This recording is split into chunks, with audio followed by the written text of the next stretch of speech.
हरिओम प्रिय दर्शकों, आप सबका स्वागत है हमारे YouTube चैनल में। श्री शिवाय नमस्तुभ्यम, हर हर महादेव। आप सभी भक्तों को सावन सोमवार की हार्दिक शुभकामनाएं। भगवान भोलेनाथ अपनी कृपा हम सभी भक्तों पर सदा सर्वदा बनाए रखें, इसी मंगल कामना से आज की कथा का शुभारंभ करती हूँ। कहते हैं कि सावन में भगवान शिव और देवी पार्वती की कथा एवं सावन सोमवार के व्रत की कथा को सुनने से अनंत शुभ फलों की प्राप्ति होती है। साथ ही साथ मनुष्यों के सभी पाप और संकट कट जाते हैं तथा मनोकामनाओं की भी पूर्ति होती है। तो आज मैं आप सभी भक्तों को सुना रही हूँ सावन सोमवार की व्रत कथा, भगवान शिव और माता पार्वती की बड़ी दुर्लभ कथा। तो इस कथा को पूरी श्रद्धा और प्रसन्न चित्त मन से पूरा अवश्य सुनिएगा। आधी अधूरी कथा को सुनने से पूर्ण फल प्राप्त नहीं होता।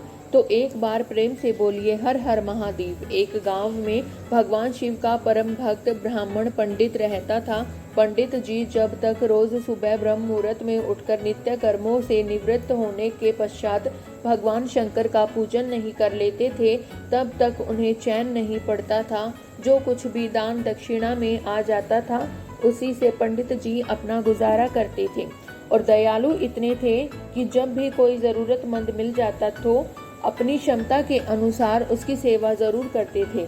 इस कारण शिवजी के परम भक्त ब्राह्मण देवता गरीबी का जीवन व्यतीत कर रहे थे। पंडित जी की इस दानी प्रवृत्ति के उनकी पत्नी उनसे चिढ़ती तो थी, किंतु उनकी भक्ति परायणता को देख उनसे अत्यधिक प्रेम करती थी, इसलिए वह कभी भी उनका अपमान नहीं करती थी। साथ ही अपनी ज़रूरत का धन वह आस पड़ोस में मजदूरी करके जुटा लेती थी। एक समय ऐसा आया जब मंदिर में दान दक्षिणा कम आने लगी, जिससे पंडित जी को आर्थिक तंगी का सामना करना पड़ा। घर की मूल आवश्यकताओं की पूर्ति नहीं होने के कारण ब्रह्माणी दुखी होने लगी और इसी तरह दिन बिताने लगी। एक दिन महाशिवरात्रि का दिन आया और उस दिन भी पंडित जी हमेशा की तरह ब्रह्म मुहूर्त में उठकर नित्य कर्मों से निवृत्त होने के लिए नदी की ओर चल दिए। संयोग से उस समय उस राह में पार्वती जी और शिव जी गुजर रहे थे। अचानक से पार्वती जी की नज़र उस ब्राह्मण पर पड़ी। आज पंडित जी महाशिवरात्रि को लेकर इतने उत्साहित नहीं थे जितने कि अक्सर हुआ करते थे। पार्वती जी को बात समझते देर नहीं लगी और उन्होंने शिव जी से कहा, भगवान, यह ब्राह्मण देवता प्रतिदिन आपकी उपासना करते हैं, फिर भी आपको इसकी चिंता नहीं है। पार्वती जी की बात सुनकर शिव जी बोले, देवी, अपने भक्तों की चिंता मैं नहीं करूंगा तो कौन करेगा। भगवान शिव की ऐसी बातें सुनकर पार्वती जी बोली, हे देव, अगर ऐसा है तो आपने अब तक इसकी सहायता क्यों नहीं की। तब शिवजी बोले, देवी, आप निश्चिंत रहिए। अब तक उसने जितने बेलपत्र शिवलिंग पर चढ़ाए हैं, वही बेलपत्र आज रात्रि में उसे धनपति बना देंगे। यह बातचीत करके पार्वती जी और शिवजी तो चल दिए, किंतु संयोग देखिए, उसी समय उस राह से एक व्यापारी गुजर रहा था। उसने छुपकर शिवजी और पार्वती जी की संपूर्ण वार्तालाप सुन लिया। व्यापारी ने अपना दिमाग चलाया और मन ही मन विचार करने लगा कि अगर बेलपत्र से ब्राह्मण धनपति हो सकता है तो फिर मैं क्यों नहीं हो सकता। यही सोचकर वह ब्राह्मण के घर पहुंच गया और ब्राह्मण से बोला, पंडित जी, आपने अब तक जितने भी बेलपत्र शिव पूजन में चढ़ाए हैं वह सब मुझे दे दीजिए। बदले में मैं आपको 100 स्वर्ण मुद्राएं दूंगा। पंडित जी ने अपनी पत्नी से पूछा तो वह बोली, पुण्य का दान ठीक तो नहीं है, किंतु हमें धन की भी जरूरत है, इसलिए दे दीजिए। पंडित जी ने सारे बेलपत्र बोरे में भरकर सेठ जी को दे दिए। बेलपत्रों का बोरा लेकर सेठ जी पहुंच गए मंदिर और शिवलिंग पर चढ़ाकर देखने लगे कि कब भगवान शिव जी कृपा करेंगे और कब वह और धनपति बन जाएंगे। प्रतीक्षा करते करते सेठ जी को आधी रात हो गई। सेठ जी चमत्कार देखने के लिए बहुत उतावले हो रहे थे। अंत में तीसरा पहर गुजरने के बाद सेठ जी के सब्र का बांध टूट गया और क्रोध में आकर सेठ जी शिवलिंग को झकझोरने लगे। फिर अचानक चमत्कार हुआ और सेठ जी के हाथ शिवलिंग से ही चिपके रह गए। उन्होंने बहुत प्रयास किया किंतु हाथ हिले तक नहीं। थक हार कर सेठ जी शिवजी से क्षमा याचना करने लगे तो शिवजी बोले, हे लोभी सेठ, जिस ब्राह्मण से तूने यह बेलपत्र खरीदे हैं उसे 1000 स्वर्ण मुद्राएं दे, तब जाकर तेरे हाथ छूटेंगे। प्रातःकाल जब पंडित जी पूजन के लिए आए तो उन्होंने देखा कि सेठ जी के हाथ शिवलिंग से चिपके हुए हैं और सेठ जी रो रहे हैं। उन्होंने पूछा तो सेठ बोला, पंडित जी, शीघ्रता से मेरे बेटे को 1000 स्वर्ण मुद्राएं लेकर मंदिर आने को कहिए। पंडित जी ने सेठ के बेटे को बुलाया और सेठ ने वह स्वर्ण मुद्राएं ब्राह्मण को दिलवा दिए। तब कहीं जाकर सेठ जी के हाथ शिवलिंग से छूटे। एक दिन पार्वती जी शिवजी से पूछती है, हे नाथ, आपने अब तक अपने भक्त को कोई धन नहीं दिया। शिवजी बोले, देवी, मेरे पास कहाँ धन है जो मैं दूंगा, किंतु मेरा भक्त अब गरीब नहीं है, यह तुम स्वयं देख लो। जैसी कृपा भगवान शिव और माता पार्वती ने उस ब्राह्मण पर की, ऐसी ही कृपा भगवान हम सब पर कीजिए। अब आइए श्रवण करते हैं सावन सोमवार की पौराणिक कथा, जिसे सुनने मात्र से ही भोलेनाथ की कृपा प्राप्त होती है। अमरपुरी नगर में एक धनी व्यापारी रहता था और दूर दूर तक उसका व्यापार फैला हुआ था। नगर में उस व्यापारी का सभी लोग मान सम्मान करते थे। इतना सब कुछ होने पर भी वह व्यापारी अंतर्मन से बहुत दुखी था, क्योंकि उस व्यापारी का कोई पुत्र नहीं था। दिन रात उसे एक ही चिंता सताती रहती थी कि उसकी मृत्यु के बाद उसके इतने बड़े व्यापार और धन संपत्ति को कौन संभालेगा। पुत्र पाने की इच्छा से वह व्यापारी प्रत्येक सोमवार भगवान शिव की व्रत पूजा किया करता था।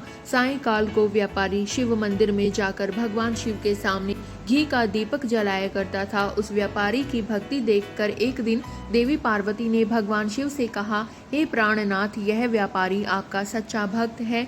कितने दिनों से यह सोमवार का व्रत और पूजा नियमित कर रहा है। हे प्रभु, आप इस व्यापारी को मनोकामना की आवश्यकता पूर्ण करें।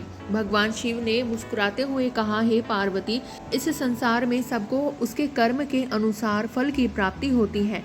प्राणी जैसा कर्म करते हैं उन्हें वैसा ही फल प्राप्त होता है।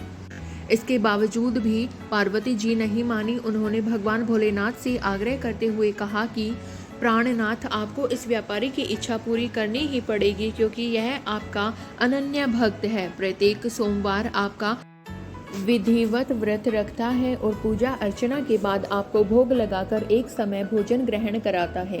आपको इसे पुत्र प्राप्ति का वरदान देना ही होगा। देवी पार्वती का इतना आग्रह देखकर भगवान शिव ने कहा, हे देवी, तुम्हारे आग्रह पर मैं इस व्यापारी को पुत्र प्राप्ति का वरदान देता हूँ, लेकिन इसका पुत्र 16 वर्ष से अधिक जीवित नहीं रहेगा। उसी रात भगवान शिव ने स्वप्न में उस व्यापारी को दर्शन देकर उसे पुत्र प्राप्ति का वरदान दिया और उसके पुत्र के 16 वर्ष तक जीवित रहने की बात भी बताई। भगवान के वरदान से व्यापारी को खुशी तो हुई, लेकिन पुत्र की अल्पायु की चिंता ने उस खुशी को नष्ट कर दिया। व्यापारी पहले की तरह सोमवार का विधिवत व्रत करता रहा। कुछ महीने पश्चात उसके घर अति सुंदर पुत्र उत्पन्न हुआ।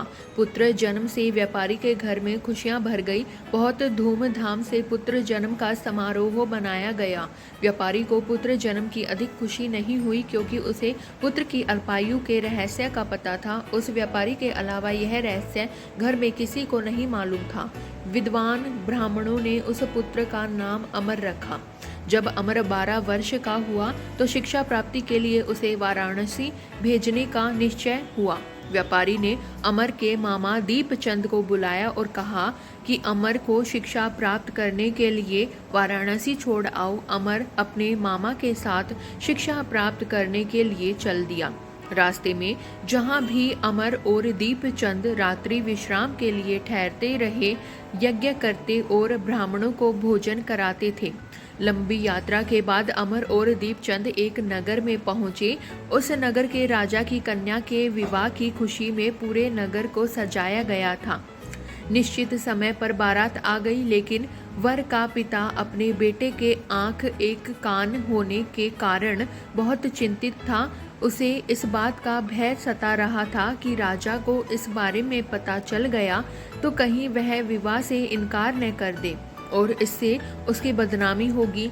वर के पिता ने अमर को देखा तो उसके मस्तिष्क में एक विचार आया। उसने सोचा क्यों न इस लड़के को दूल्हा बनाकर राजकुमार से विवाह करा दूं। विवाह के बाद इसको धन देकर विदा कर दूंगा और राजकुमारी को अपने नगर में ले जाऊंगा।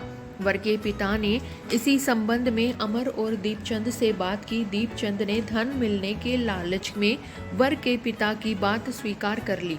अमर को दूल्हे के वस्त्र पहनाकर राजकुमारी चंद्रिका से विवाह कर दिया गया।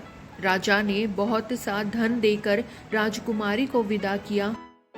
अमर जब लौट रहा था तो सच नहीं छिपा सका और उसने राजकुमारी को ओढ़नी पर लिख दिया कि राजकुमारी चंद्रिका, तुम्हारा विवाह तो मेरे साथ हुआ था, लेकिन मैं तो वाराणसी में शिक्षा प्राप्त करने जा रहा हूँ। अब तुम्हें जिस नवयुवक की पत्नी बनना पड़ेगा वह एक आंख से काना है।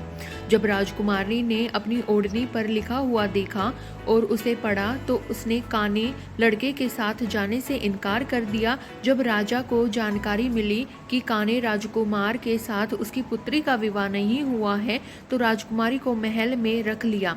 उधर अमर अपने मामा दीपचंद के साथ वाराणसी पहुंच गया। अमर ने गुरुकुल में पढ़ना शुरू कर दिया। जब अमर की आयु 16 वर्ष पूरी हुई तो उसने एक यज्ञ किया। यज्ञ की समाप्ति पर ब्राह्मणों को भोजन कराया और खूब अन्न वस्त्र का दान किया। रात को अमर अपने शयन कक्ष में सो गया। शिवजी के वरदान के अनुसार शयन कक्ष व्यवस्था में ही अमर के प्राण पखेरु उड़ गए। सूर्योदय पर मामा अमर को मृत देखकर रोने पीटने लगा।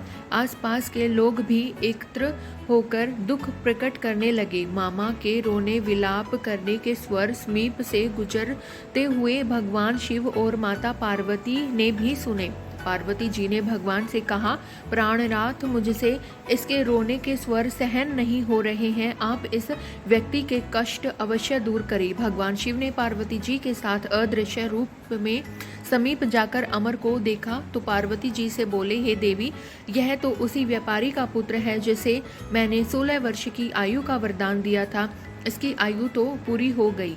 पार्वती जी ने फिर भगवान शिव से निवेदन किया, हे प्राणनाथ, आप इस लड़के को जीवित करें, नहीं तो इसके माता पिता पुत्र की मृत्यु के कारण रो रो कर अपने प्राणों को त्याग कर देंगे।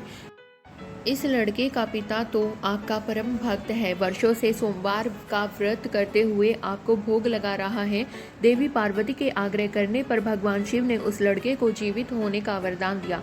भगवान शिव के आशीर्वाद से कुछ ही पल में वह जीवित होकर उठ बैठा। शिक्षा समाप्त करके अमर अपने मामा के साथ अपने नगर की ओर चल दिया। दोनों चलते हुए उसी नगर में पहुंचे जहां अमर का विवाह हुआ था। उस नगर में भी अमर ने यज्ञ का आयोजन किया। समीप से गुजरते हुए नगर के राजा ने यज्ञ का आयोजन देखा तो राजा ने अमर को तुरंत ही पहचान लिया। यज्ञ समाप्त होने पर राजा अमर और उसके मामा को महल में ले गया और कुछ दिन उन्हें महल में रखकर बहुत सा धन और वस्त्र देकर राजकुमारी के साथ विदा किया। रास्ते में सुरक्षा के लिए राजा ने बहुत से सैनिकों को भी साथ भेजा। दीपचंद नगर में पहुंचते ही एक दूत को घर भेजकर अपने आगमन की सूचना भेजी। अपने बेटे अमर के जीवित वापस लौटने की सूचना से व्यापारी बहुत प्रसन्न हुआ। व्यापारी ने अपनी पत्नी के साथ स्वयं को एक कमरे में बंद कर रखा था। भूखे प्यासे रहकर व्यापारी और उसकी पत्नी बेटे की प्रतीक्षा कर रहे थे। उन्होंने प्रतिज्ञा कर रखी थी कि यदि उन्हें उनके बेटे की मृत्यु का समाचार मिला तो दोनों अपने प्राण त्याग देंगे। व्यापारी अपनी पत्नी और मित्रों के साथ नगर के द्वार पर पहुंचा। अपने बेटे के विवाह का समाचार सुनकर और पुत्र वधू राजकुमारी चंद्रिका को देखकर उसकी खुशी का ठिकाना न रहा। उसी रात भगवान शिव ने व्यापारी के स्वप्न में आकर कहा, हे श्रेष्ठ, मैंने तेरे सोमवार के व्रत करने और व्रत कथा सुनने से प्रसन्न होकर तेरे पुत्र को लंबी आयु प्रदान की है। भगवान शिव की बातें सुनकर व्यापारी स्वप्न में ही बहुत प्रसन्न हुआ। सोमवार का व्रत करने से व्यापारी के घर में खुशियां लौट आई। शास्त्रों में लिखा है कि जो स्त्री पुरुष सोमवार का विधिवत व्रत करते और व्रत कथा सुनते हैं उनकी सभी इच्छाएं पूरी होती हैं। एक बार प्रेम से बोलिए, हर हर महादेव, जय माता पार्वती। यदि आपको हमारी वीडियो अच्छी लगी हो तो वीडियो को लाइक करें, शेयर करें और कमेंट करें। और यदि आप हमारे YouTube चैनल पर नए हैं तो चैनल को सब्सक्राइब करना ना भूलें। तो मिलते हैं अगली ऐसी ही इंटरेस्टिंग वीडियो के साथ। धन्यवाद दोस्तों।